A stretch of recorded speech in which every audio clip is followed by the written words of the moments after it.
Success is not easy. If you want it, you have to sacrifice అని అబ్దుల్ కలాం గారు అంటారు.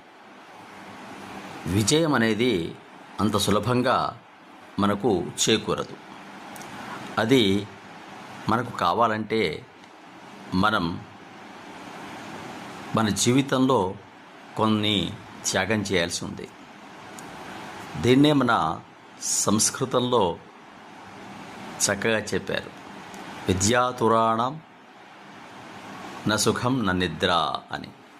ఎవరైతే బాగా విద్యను సంపాదించాలంటారో వారు సుఖాన్ని నిద్రను వదిలిపెట్టాలి అని దాని భావం.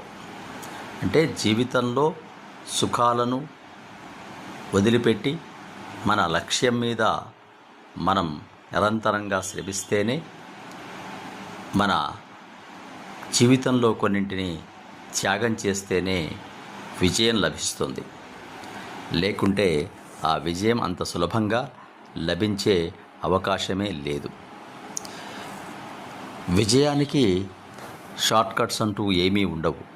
నిరంతరంగా శ్రమ చేస్తూ ఆ చేసిన శ్రమను మళ్ళీ పునఃసమీక్షించుకుంటూ మనం సరైన దారిలో నడుస్తున్నామా, ఇంకా ఎక్కువ గంటలు దాని గురించి మనం ప్రయత్నం చేయగలమా అని జీవితంలో ఎన్నో రకాల త్యాగాలు చేసిన వాళ్ళే ఈరోజు ఉన్నత శిఖరాలు అధిరోహించారు. ఎవరికీ విజయం అంత సులువుగా రాలేదు.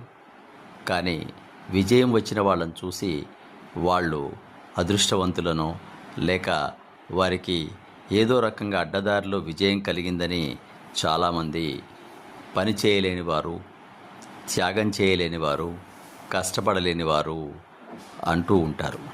కానీ success is not easy. If you want it you have to sacrifice అన్న వాక్యం చాలా ముఖ్యమైనది.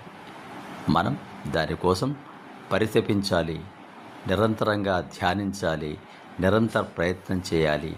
అప్పుడు మాత్రమే మనకు సక్సెస్ చేకూరుతుంది. సబ్స్క్రైబ్ ఆచార్య శ్రీ శక్తి ఛానల్. శుభం భూయాత్. స్వస్తి.